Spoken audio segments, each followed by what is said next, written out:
গলায় দড়ি, হ্যাঁ গলায় দড়ি দেয়। সেই জন্য তারপর থেকে ওখানে মানে ভৌতিক নানা রকম ঘটনা মানে এখানে মানে ঘটে। মাঝরাত থেকে ভোর ওরকম এসে তখন দেখি ঘুঙুরের আওয়াজ করে ঘুরে বেড়াচ্ছে। হ্যাঁ, সে মায়ের মূর্তি মানে বোঝা যাচ্ছে, গলায় আর কি সোনার হার এরকম পরা। তার সময় না একটা কান্নার আওয়াজ শোনা যেত। হ্যাঁ, ভাবতাম যে কি জানি কে মানে আর কি ঘুমের ঘরে স্বপ্ন।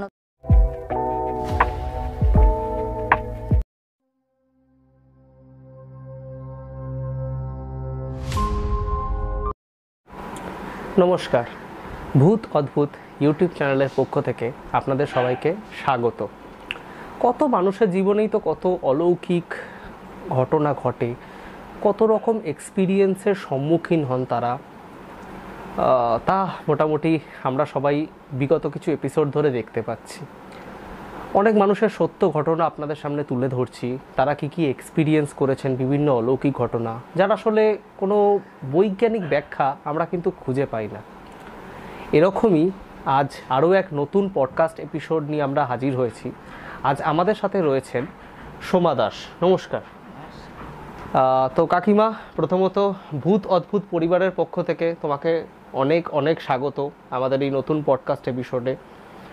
তুমি আমাকে বলছিলে যে তোমার সাথেও নাকি এরকম কিছু ঘটনা ঘটেছে যার বাস্তবিক কোনো ব্যাখ্যা বা বৈজ্ঞানিক ব্যাখ্যা নাকি তুমি খুঁজে পাওনি, বা সেটা তোমার মনেও তুমি বলছিলে যে তার মধ্যে দু একটা ঘটনা যথেষ্টই ভয়ঙ্করও আছে এবং একটা দেবদেবী সম্পর্কিতও ঘটনা রয়েছে। তো কাকিমা, তুমি যদি তোমার যে এক্সপিরিয়েন্স, যেটা তুমি এক্সপিরিয়েন্স করেছো, সেটা যদি আমাদের দর্শক বন্ধুদের সাথে একটু শেয়ার করে দাও। আমার ছোট যখন ছিলাম তখন আমার মামা বাড়িতে একদিন রাত্রেবেলা আমি ওখানে মাঝে মধ্যে আমি গিয়ে থাকতাম। হ্যাঁ, মামা বাড়িটা হচ্ছে আমাদের ওই কল্যাণী গয়েশপুর। আচ্ছা। ওখানটায়। এবার ওখানে আমার মামা বাড়ি, আগে মামা বাড়ির এখানে ঘরটা যে ছিল, ঘর থেকে বাথরুমটা অনেকটা দূরে বাইরে। এখন যেমন ঘরের ভেতরে বাথরুম এসে থাকে, তখন গ্রামের বাড়িতে হতো বাড়ির মধ্যে বাথরুম রাখতেন না ওনারা, যেহেতু তুলসী মঞ্চ বা ঠাকুর ঘর থাকতো, সেই জন্য ঘরের মধ্যে আগেকার দিনে বাথরুম থাকতো না। না না, এইবার অনেকটা দূরে মানে আর কি বাথরুমটা এসেছিল।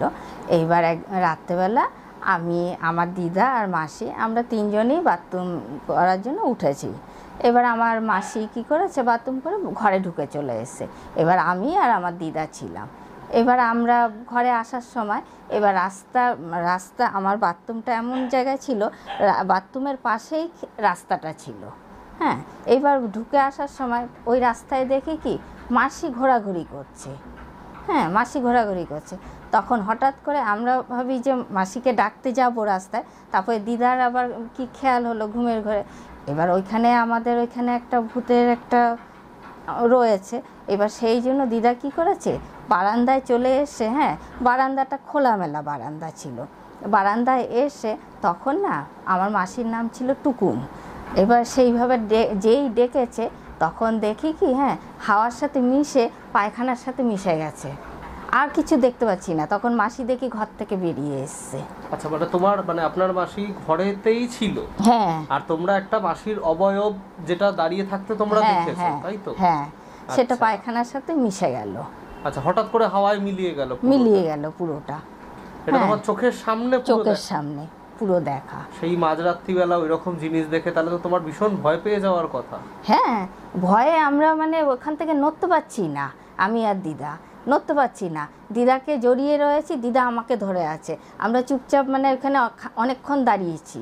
তারপরে মাসি বেরিয়ে এসে বলে কি হয়েছে।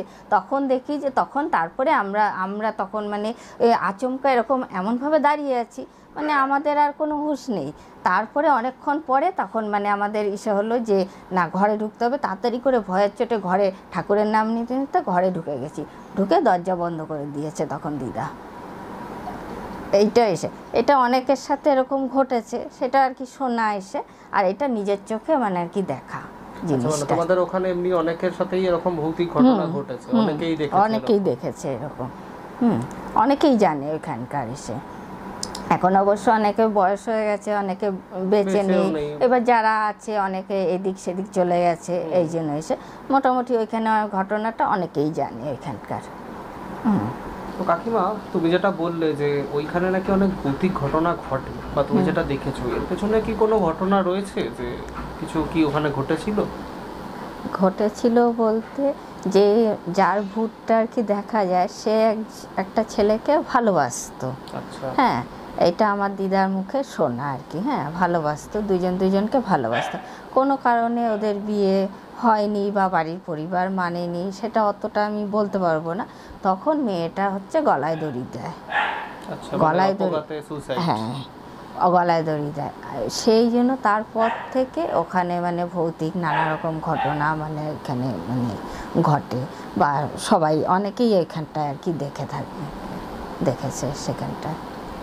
আচ্ছা কাকিমা, তোমার সাথে তো আরো একটা ঘটনা তুমি বলছিলে, তো সেটাও যদি আমাদেরকে বলো যে কি হয়েছিল। হ্যাঁ, সে আমার একবার আমার এই পিসি শাশুড়ির বাড়িতে আমি বেড়াতে গেছিলাম। হ্যাঁ, ওখানে আর কি জাগ্রত, মানে ওদের ওইখানে জাগ্রত একটা মা কালী রয়েছে। হ্যাঁ, ওরা জায়গাটা সাঁইথিয়া।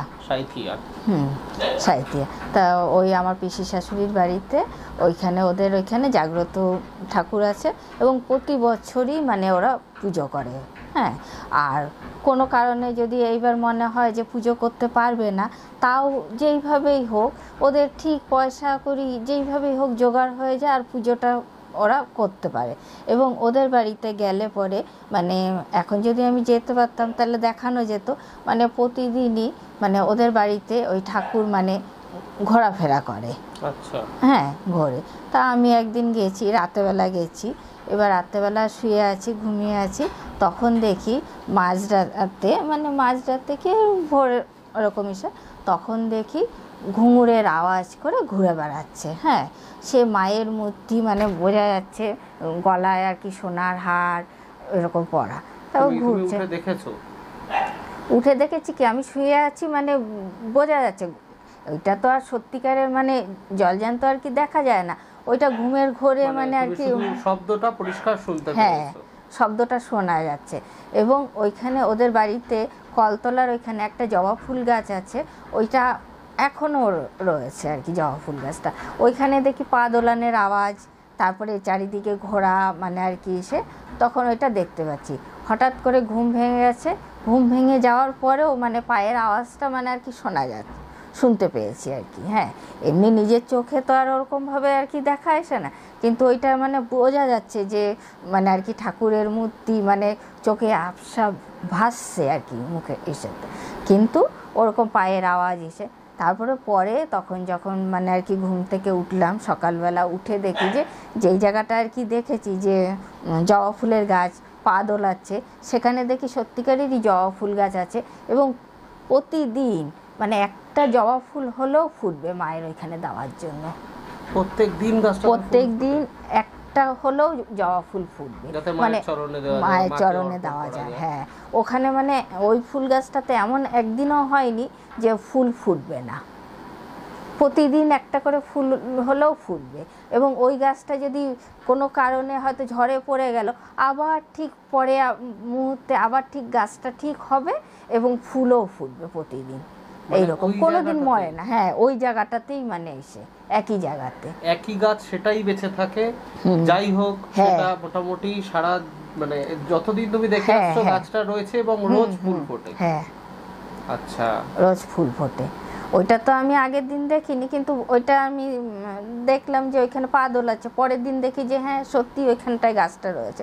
এবং যারা আর কি ওইখানে আমার পিসি শাশুড়িরা ছিল বা পিসি শাশুড়ি ছেলে, তখন বলছে বলে এইটা কোনো দিনই মানে আর কি ইসা হয়নি, মরেও নি, কিছুও না, মানে ওইটা যেইভাবেই হোক ঝড়ে ভেঙে গেলে পরেও আবার ঠিক গাছটা গজিয়ে ফুলটা ফুটবেই, একটা হলেও ফুল ফুটবে, মানে মায়ের পায়ে দেওয়ার জন্য প্রতিদিন। সেটা ওদের মুখে এইটা মানে আর কি শুনেছি গাছটা মানে এসে, এবং আমি দেখেও এসেছি গাছটা মানে এসে। গাছটা ওইখানে এখনও মানে আমার দেওর গেলে পরে মাঝে মধ্যে ওইখানে যায়, কিন্তু গেলে পরে এখনও মানে ওইখানে জবা ফুল গাছটা যে আছে এখনও সেটা আর কি বলে, এখনও আছে ওইখানে গাছটা। আর এখনো রোজ প্রত্যেক দিন একটা করে মিনিমাম একটা করে ফুল ফোটে। হ্যাঁ, বেশিও ফোটে, কিন্তু মানে যদি কোনো সময় যদি হয়তো ফুল ফুটবে না, মানে হলে একটা হলেও ফুটবে, মানে কোনো দিন এমন যায়নি যে গাছে ফুল ফোটেনি, এইরকম। সেইটা মানে খুবই মানে এসে, সেই জন্য ওরা প্রতি বছর মানে পুজো করে, প্রতি বছর এই তো এই ভাদ্র মাসে কৌশিকী অমাবস্যা ওই সময় ওরা পুজোটা করে প্রতি বছর। এবং বলে, যাওয়া হয়নি কোনো দিন, ভাবি যে যাব উইসে, কিন্তু কোনো দিন যাওয়া হয়নি। যে ওরকম দেখার পরে যে একদিন পুজো দিয়ে আসবো অনেক সময় ভেবেছি, কিন্তু যাওয়া আর হয়ে ওঠেনি ওইখানটায়। বলছিলে তুমি আগের দিন আমাকে বলছিলে তোমার সাথে আরো একটা ঘটনা ঘটেছে তোমার। আমরা আগে যেখানে থাকতাম পিএনটি কোয়ার্টারে, ওখানে বিয়ে হয়ে এসেছি, আসার পরে প্রায় সময় না একটা কান্নার আওয়াজ শোনা যেত। হ্যাঁ, ভাবতাম যে কি জানি কে মানে আর কি ঘুমের ঘরে স্বপ্ন দেখছি বা এরকম মানে এরকম মনে হতো, কোনো সময় গুরুত্ব দেইনি সেই জিনিসটা। মানে আমিও শুনতাম, বাড়িতে আমার শ্বশুরবাড়িতে যারা ছিল প্রত্যেকেই মানে আর কি এসে করতো। তা হঠাৎ একদিন, হ্যাঁ অনেক দিন এরকম কান্নার আওয়াজ শোনার পরে একদিন হঠাৎ করে ঘুম ভেঙে যায়, মাঝরাতে ঘুম ভেঙে যাওয়ার পরে হঠাৎ করে দেখি যে মাঠের ওইখানটা জানলা দিয়ে হঠাৎ চোখ গেল, যাওয়ার পরে দেখি কি একটা মহিলা বাচ্চা কোলে নিয়ে মানে মাঠের মধ্যে বসে আছে আর বাচ্চাটার কান্নার আওয়াজ তখন মানে এসে। ভাবলাম যে কে এরকম এত রাত্রেবেলা মানে আর কি এসে। তখন আমি প্রথমে ভাবলাম যে বোধহয় ভোর হয়ে গেছে বা এসে, ঘড়ির দিকে তাকিয়ে দেখি যে না, 2-2:30 বাজে, ওরকম সময় ওইখানে কে বসে আছে। হ্যাঁ, তারপরে অনেকক্ষণ এরকম লক্ষ্য করলাম, তারপরে অনেকক্ষণ বাদে আবার মানে লক্ষ্য করলাম, দেখি যে কেউ নেই। প্রথমে কী হলো, ভুল দেখলাম। এরকম অনেক দিন এরকম দেখেছি, অন্য দিন দেখা যায় না, শনিবার মঙ্গলবারটাই বেশি দেখা যায়। হ্যাঁ, খেয়াল করলাম শনি মঙ্গলবার দিন। আর ওই রকম দেখলে পরে একটা মানে সবারই মানে যে কি এবার, হ্যাঁ এবার একটা ইসে লাগে যে কি হলো, একটা দেখার একটা আগ্রহ জাগে।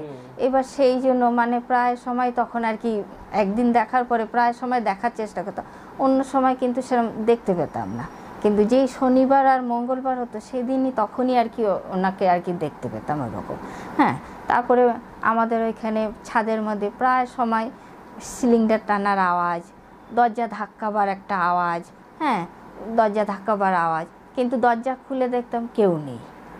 আর ছাদের ওপর সিলিন্ডার টানার, আমাদের ওপরে ছাদ আছে, ছাদের ওপর তো গ্যাস সিলিন্ডার থাকার কথা না, কিন্তু সিলিন্ডার টানার আওয়াজ হতো প্রায় সময়। আমরা তারপরে আমাদের আশেপাশে যারা ছিল সবাই ছাদে উঠে দেখতাম যে এত রাতে কে এরকম সিলিন্ডার টানে, কাউকে দেখতে পেতাম না, আবার নেমে চলে আসতাম। এরকম প্রায় দিন এরকম যেতাম, দেখতাম, আবার যখন নিচে চলে আসতাম শুতে চলে যেতাম, আবার এরকম গ্যাস টানার আওয়াজ, সিলিন্ডার টানার আওয়াজ এরকম প্রায় সময় হতো। যাই হোক, সে এরকম ছিল। তারপরে ঘরের মধ্যে একদিন আমি কাজ করছি, ওরা সবাই ঘুমিয়ে পড়েছে, রাত্রিবেলা ঘুমিয়ে পড়েছে, কাজ করতে করতে অনেক রাত হয়ে গেছে।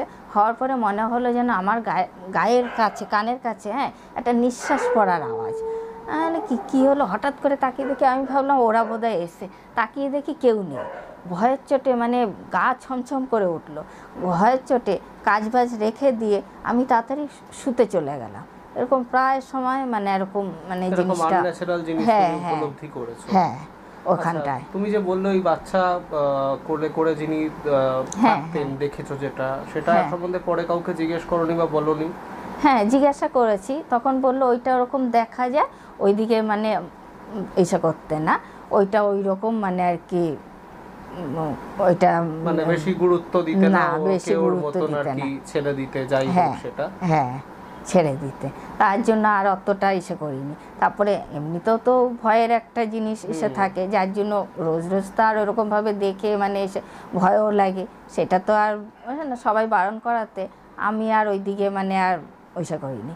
কিন্তু ওই রকম জিনিসগুলো মানে ঘটেছে আর কি, জিনিসটা চোখে পড়েছে, এরকম সবাই আর কি বলে। আর তারপরে তো এই গ্যাস সিলিন্ডার এইটার কথা মানে আওয়াজ প্রায় তুমি শুনতে পেতে, প্রায় শোনা যেত হয়তো। তাকে বলছিলে তুমি আগের দিন আমাকে বলছিলে তোমার সাথে আরো একটা ঘটনা ঘটেছে, তোমার সাথে নয় তোমার মেয়ের সাথে, সেই ঘটনাটাও যদি আমাদের দর্শকদের একটু বলো। আমার মেয়ে ওর আত্মীয়র বাড়িতে বেড়াতে গেছিল। আচ্ছা, হ্যাঁ, ওই সেই আত্মীয়র বাড়ি নাম ঠিকানা সেটা বলছি না। সেইখানে বেড়াতে গেছিল, সেইখানে রাত্রেবেলা তো ও সাইডে শোয়, রাতেবেলা সাইডে এসো, একদিন রাতেবেলা ঘুম থেকে ভয়ের চোটে মানে কিসের আওয়াজ হচ্ছে এরকম মানে আর কি ভয় মানে আর কি পাচ্ছিল। তারপরে যাই হোক ঘুমাতে পারতো না, তারপর থেকে সাইডেও ঘুমাতে পারতো না। তারপরে ওইখানেরই আত্মীয়র বাড়ির নিচে একজন জ্যোতিষী ছিলেন। আচ্ছা, সে বলল যে ওখানে নাকি এক ঠাকুর নাকি আছে, সেই জন্যই এরকম হাঁটা চলার আওয়াজ বা এসে শোনা যায়, এইটুকুই শোনা হয়েছিল। আচ্ছা, মানে তোমার মেয়ে ওখানে কোনো আওয়াজ শুনতে পেতো, তাই তো? আওয়াজ শুনতে পেতো, তাই জন্য ওর ভয়ে রাত্রে ঘুম আসতো না। এবার ওখানে সত্যি দেবী মা তাহলে বসবাস করেন? সেটা শুনেছি, মানে ঠাকুর মানে দেবী কি মানে ওই জ্যোতিষীর মুখে সেটা শুনেছি। আচ্ছা। এবার সঠিকভাবে তো আর বলতে পারবো না, কিন্তু ওইটা মানে আর কি ওনার মুখে শুনেছি জিনিসটা। আর ও তো আওয়াজ পেতো ওই। তাহলে সত্যি একটা অলৌকিক ঘটনা। হ্যাঁ, আমরা শুনে নিলাম সোমা কাকিমার মুখ থেকে কাকিমার জীবনে ঘটা সত্যিকারের 3টে অলৌকিক ঘটনা। এটা আমাদের ভূত অদ্ভুত চ্যানেলের পডকাস্টে কিন্তু প্রথমবার যেখানে আমরা কোনো দেবদেবীকে নিয়ে, মা কালীকে নিয়ে একটা অলৌকিক ঘটনা আমরা শুনতে পেলাম, এবং সেটা যথেষ্টই আর কি একটা অবাক করে দেওয়া ঘটনা যে জবা ফুলের গাছটা যেটা মানে মিনিমাম রোজ একটা করে ফুল দেয়, এটা কিন্তু আমরা সচরাচর যে কোনো গাছেই প্রাকৃতিকভাবে বলুন এটা কিন্তু কোনোদিন হয় না, দেখিনি বা সম্ভব নয়। তো এরকম একটা যে অলৌকিক ঘটনা আমরা শুনলাম, এবং সবকটা ঘটনাই আজকের বেশ আমার তো বেশ পছন্দ হয়েছে। আপনাদের জীবনে যদি এরকম কোনো অলৌকিক ঘটনা ঘটে থাকে তাহলে নিশ্চয়ই আমাদেরকে জানান। আমাদের ভূত অদ্ভুত ফেসবুক পেজের মেসেঞ্জারে আমাদের গল্প লিখে পাঠান, বা এই ভিডিওর নিচে ডেসক্রিপশন বক্সে দেওয়া হোয়াটসঅ্যাপ নাম্বারেও আপনারা গল্প লিখে পাঠাতে পারেন। দেখতে থাকুন এবং আমাদের আরও সাপোর্ট করতে থাকুন। ভূত অদ্ভুত চ্যানেল শেয়ার করুন, সাবস্ক্রাইব করুন। আপনাদের কেমন লাগলো ঘটনাটি সেটাও জানাতে ভুলবেন না কমেন্ট বক্সে। নমস্কার। আপনারা যাদের এই ধরনের গল্প শুনতে ভালো লাগে তারা আমাদের গল্প শুনুন। আমাদের কাজ যদি আপনাদের ভালো লাগে তাহলে প্লিজ আমাদের চ্যানেলটিকে সাবস্ক্রাইব করুন, যাতে আরও ভালো ভালো কন্টেন্ট আমরা আপনাদের সামনে তুলে ধরতে পারি। কমেন্ট করে নিজেদের মতামত জানাতে ভুলবেন না যেন। আপনাদের অনুপ্রেরণায় আমরা যেন আরও এগিয়ে যেতে পারি। ধন্যবাদ।